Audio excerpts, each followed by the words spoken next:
Alright, so this video is for Math 161, Pre-Calculus 1. We're still looking at section 9.1, but this is our first example of solving a 2x2 matrix using matrix, okay? It's called Gauss-Jordan elimination method, or also called reduced row-echelon form. I can show you how to do this in TI-84, okay? But I do want to show you how to do this by hand, okay? First thing you're going to do is you're going to create an augmented matrix, okay? So draw a matrix, like a square bracket. Inside the square bracket, you're going to rewrite these equations on top of each other without the variables or signs or symbols, or, we just need these, the coefficients. So hold on, let me show you. So the first number is 4. That's the number in front of x, right? That's the coefficient of x. The next number that I'm going to have is negative 12.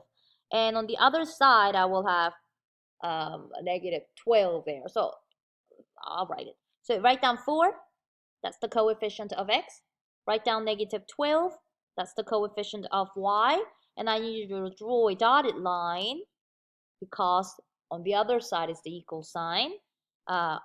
We're going to the other side of the equal sign. Write down negative 12 there. I'm done with the first row.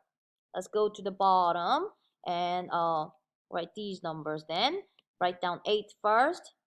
That's the coefficient of x. But if they switch it for some evil reason, like if the y comes first before x, then you need to make sure that the coefficient of x is the first number on this row, okay? Next number is negative 19. And on the other side, let's put negative 4.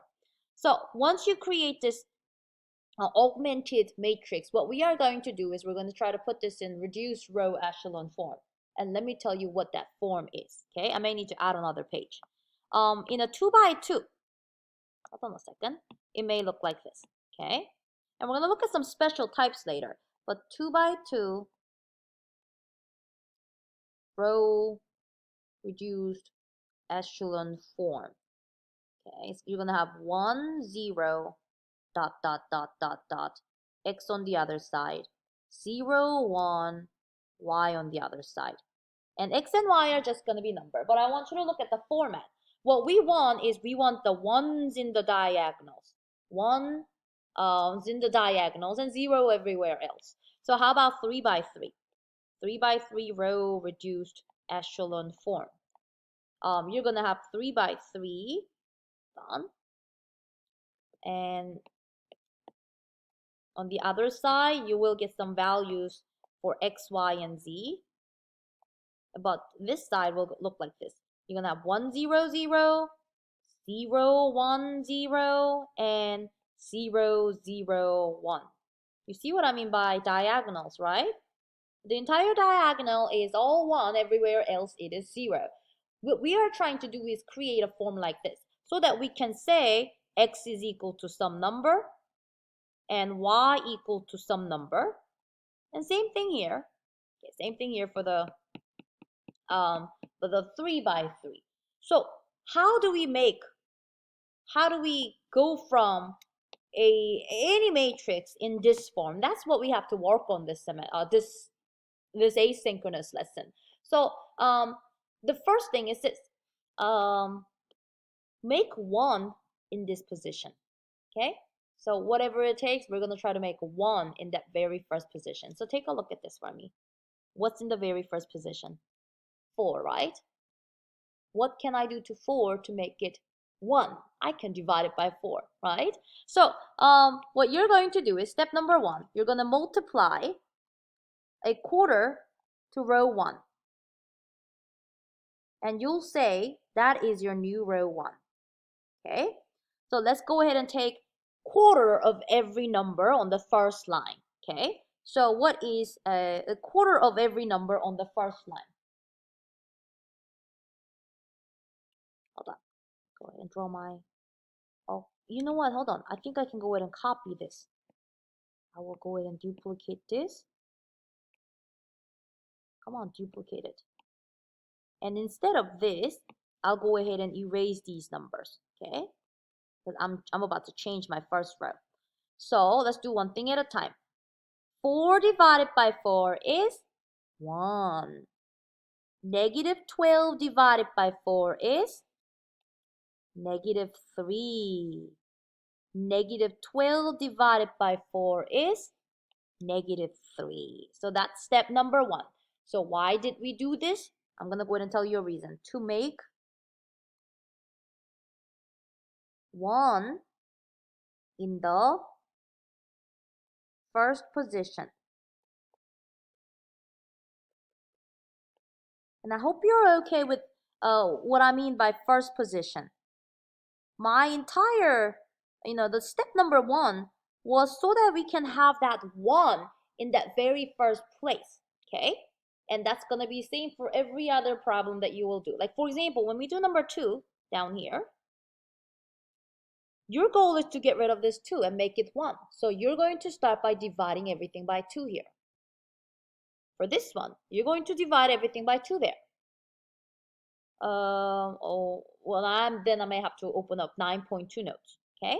But that was step number 1. We divided the entire first row by 4. That's the same as multiplying by a quarter, right? So that 4 turns into 1, okay? Now, next step is going to be a little bit confusing, but I want you to listen, okay? If you look at this row echelon form, reduced the form, you notice how we have a 0 immediately below 1. That's what we're trying to achieve. We want the second row, first number, to be 0.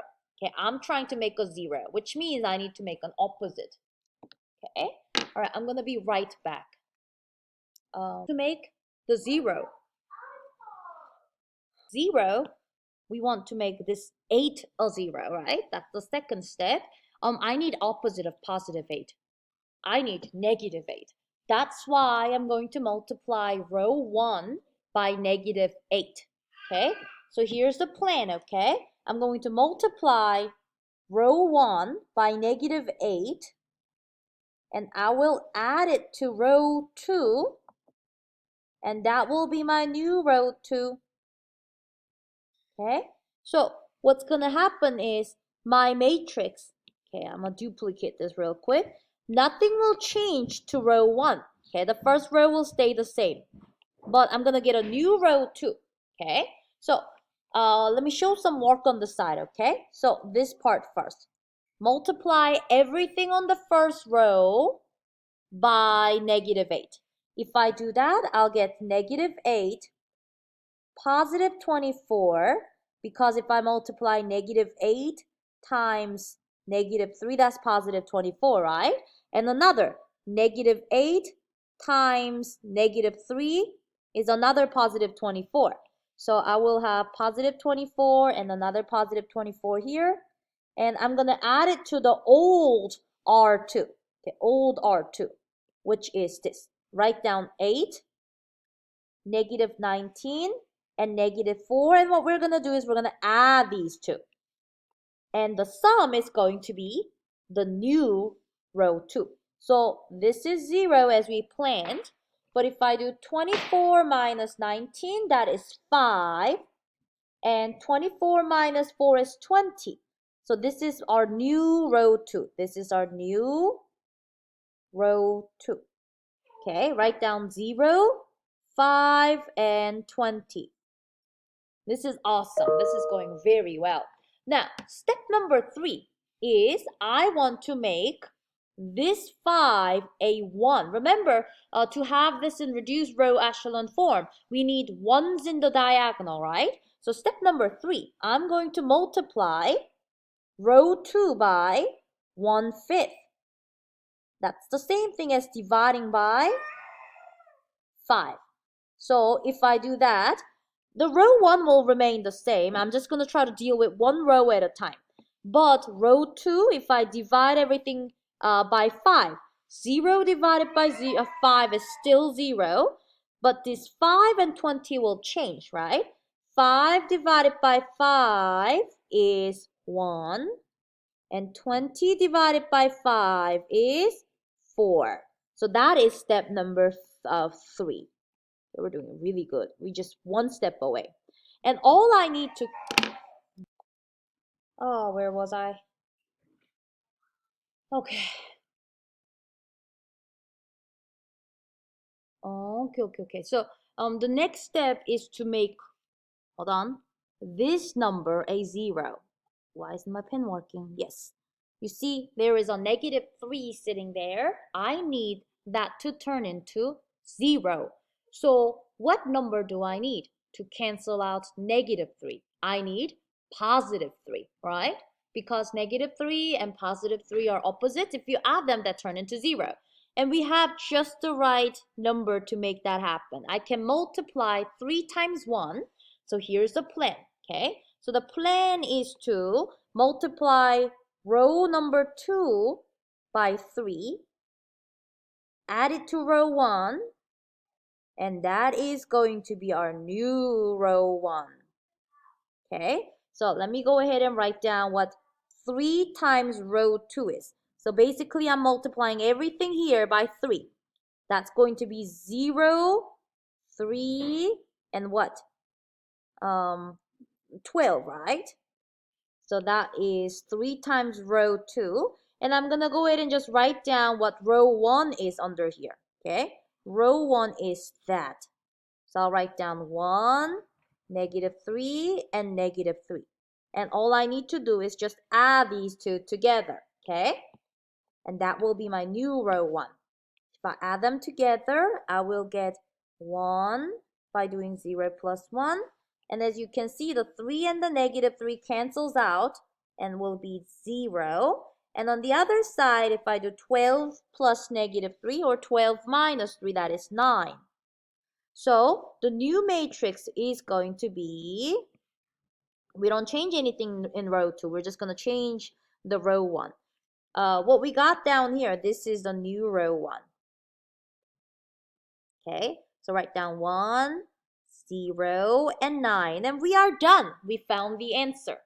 Once you have ones in the diagonal and zeros everywhere else, we got this. We got the solution. What this is saying is this: x is equal to 9, and y is equal to 4. So let's write that solution.